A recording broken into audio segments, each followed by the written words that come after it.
운전하시는 분들 요즘 기름값 많이 비싸졌다고 느끼실 겁니다. 서울 시내에는 리터당 2,000원이 넘는 곳도 있을 정도인데요. 최근 급등하는 국제유가, 그 원인과 전망에 대해서 이데일리 김정남 기자와 알아보겠습니다. 안녕하십니까? 네, 안녕하세요. 네, 정말로 요즘 휘발유 가격이 급등을 하고 있습니다. 저도 오늘 아침에 주유를 했는데 조금이라도 싼 데 찾아다니느라고 좀 고생을 했거든요. 어떻습니까? 저도 뭐 운전하시지만 저도 개인적으로 운전을 하고 뭐 주로 제가 이렇게 다니는 데가 뭐 중구나 용산구 이런 쪽 시내 쪽을 좀 많이 좀 가는 편인데 네. 거기 저도 얼마 전에 보고 깜짝 놀랐는데 리터당 2,000원이 넘는 곳이 한 군데가 아니고 여러 군데가 있더라고요. 사실 좀 약간 생소한 가격인데 이게 그래서 제가 석유공사에서 운영하는 오피넷이라는 그 유가정보 사이트가 있습니다. 네. 거기 보니까 이미 그 서울 그 휘발유 가격이 1,600원을 넘었고요. 네. 전국 평균으로도 지금 1,500원이 넘은 상황입니다. 그렇습니다. 거의 지금 4개월 정도 이렇게 지금 상승하고 있는 건데 그 휘발유 외에 경유 가격도 지금 오르고 있거든요. 리터당 1,900원이 넘는 곳도 있더라고요. 서울 시내 같은 경우는 평균 한 1,400원 정도 넘고 전국 평균이 이제 한 1,300원이 넘었는데 이 국제유가가 아니라 그 동네 휘발유, 주유소 휘발유 가격은 아마 한동안 오를 것 같습니다. 왜냐하면 이 국제유가가 이 동네 휘발유 가격에 그 반영되는 이 시차가 한 20일 정도 된다고 하니까 당장 뭐 내일부터 국제유가가 떨어지기 시작을 해도 한 몇 주 정도는 이제 주유소 휘발유 가격이 좀 오른다고 봐야 되겠죠. 계속해서 기름값이 오른다고 하니까 저도 한숨밖에 안 나오는데요. 네. 일단 국제유가가 또 얼마나 오르고 있는지 좀 살펴봐야 될 것 같습니다. 어느 정도 수준인가요? 이 시청자분들께서도 요즘에 그 기름값 많이 올라간다는 얘기 많이 들으실 겁니다. 그 국제유가가 지금 계속 상승을 하고 있습니다. 그 현재 배럴당 한 60달러대가 지금 넘고 있는데요. 네. 그 원래 지난해 초였죠. 그때는 한 30달러대까지 떨어졌다가 작년 한 말 정도부터 한 50달러 정도 해서 이제 안정세를 유지하고 있었는데 올해 한 6월부터 한 2달 정도는 40달러대로 떨어졌다가 이제 다시 올라서 지금 한 60달러대까지 오른 겁니다. 이 국제유가는 보통 이제 그 미국에서 주로 거래되는 그 서부 텍사스산 원유, 그 WTI라고 그러죠. 유럽에서 주로 거래되는 그 브렌트유, 그 다음에 이제 중동에서 주로 거래되는 그 두바이유 이렇게 있는데 우리나라 같은 경우는 이제 거의 90% 가까이를 중동에서 원유를 수입해 오기 때문에 두바이유의 흐름과 우리 경제와 아주 밀접한 관계가 있습니다. 그 가장 최근에 두바이유 가격 어제 보니까 배럴당 한 61.61달러 정도가 돼서 어제는 잠시 한 0.3% 정도 떨어졌는데 이게 잠시 조정이라고 보시면 될 것 같고요. 이 정도 수준이면 사실 2년 반 만에 거의 가장 높은 수준입니다. 말씀하신 두바이유뿐만 아니라 서부 텍사스산 원유와 뭐 브렌트유도 계속해서 오르고 있는 상황인데요. 이렇게 유가가 계속 오르는 이유가 뭘까요?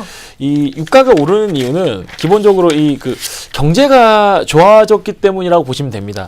이 저희가 이제 뭐 돈 좀 생기고 뭐 경제가 좋아지고 뭐 하면 운전도 한 번씩 나가 여행도 가고 뭐 하다못해 뭐 난방도 좀 더 하게 되고 뭐 아무래도 이게 기름을 많이 쓴다는 그 자체가 이 경제 활동이 활발해진다는 그 증거거든요.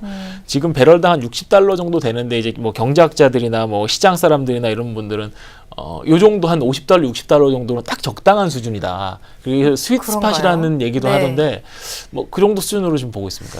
사실 저희 국민들은 이제 또 막 너무 많이 오른 거 아니냐, 비싸다 하는데 전문가들은 오히려 적정하다고 하니까 좀 잘 이해도 안 되는데요. 말씀하신 것처럼 뭐 경제가 좋아졌다라고 말씀을 하시지만 그것도 사실 국민들은 체감을 하지 못하고 있는 상황입니다. 뭐 이렇게 유가가 오르는 거 경제 회복 말고도 또 다른 이유들도 있는 것 같은데요. 제가 아까 말씀드린 경제가 좋아진다는 것은 수요가 많아진다는 의미고 수요 사이드에서 이제 한 요인이고 이 유가 같은 경우는 이 공급 측면, 그러니까 서플라이 사이드에서 굉장히 큰 그 영향을 미치는 겁니다. 특히 이제 요즘 같은 경우는 뭐 사우디아라비아 왕실이 좀 시끄러워서 뭐 피의 숙청이라는 말까지 나오던데요.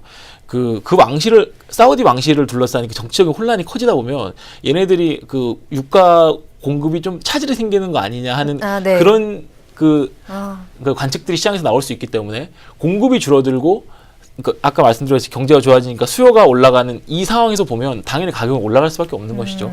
그런 것 때문에 이 중동의 정치 지형 같은 경우는 뭐 우리가 사실 어떻게 손을 쓸 수가 없는 그런 거죠. 그러니까 예를 들어서 금리라든가 환율 같은 경우는 정부에서 어느 정도 안정화 조치가 가능한데 유가는 전혀 그런 게 아니기 때문에 그래서 좀 불확실성이 좀 커지고 있다고 봐도 좀 될 것 같습니다. 그렇군요. 그럼 앞으로 유가 전망은 어떨까요? 더 오를까요?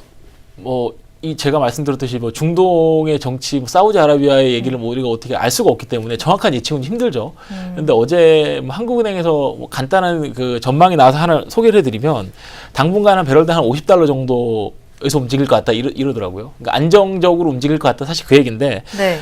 요즘에 그 미국에서 그 셰일 오일이 많이 그 생산이 되고 있지 않습니까? 이 셰일 오일은 원유를 대체할 수 있는 자원인데 이 셰일 오일이 증산을 하면 그만큼 유가도 더 오르지 않고 더 떨어질 그 요인이 생기지 않겠습니까? 네. 그게 근거였는데 사실 그 한국은행도 그러면서도 이제 아까 제가 말씀드렸던 그 중동의 어떤 뭐 정치 지형을 얘기하면서 앞으로 변동성이 아주 클 수 있다. 그렇게 얘기했으니까 제가 생각하기로는 아마 $70 정도까지 가는 것도 한번 생각을 하고 뭐 접근하시는 게 좋을 것 같습니다. 예.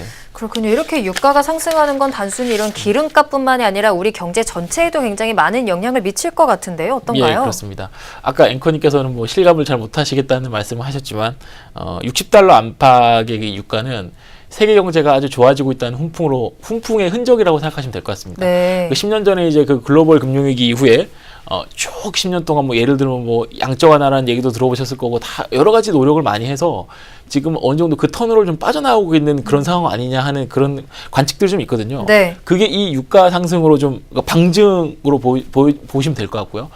그 정도 $50 정도 수준이면 이제 그 기업과 가게에서 뭐 부담이 그렇게 크지 않은 수준으로 여겨지고 수출 네. 같은 경우도 뭐 마찬가지입니다. 관건은 앞으로 $70 이상 넘어가게 되면 그때부터 좀 경제 부담이 생길 수도 있을 것 같습니다. 예. 네, 알겠습니다. 여기까지 듣겠습니다. 지금까지 김정남 기자와 국제 유가 상승에 대해서 이야기 나눠봤습니다.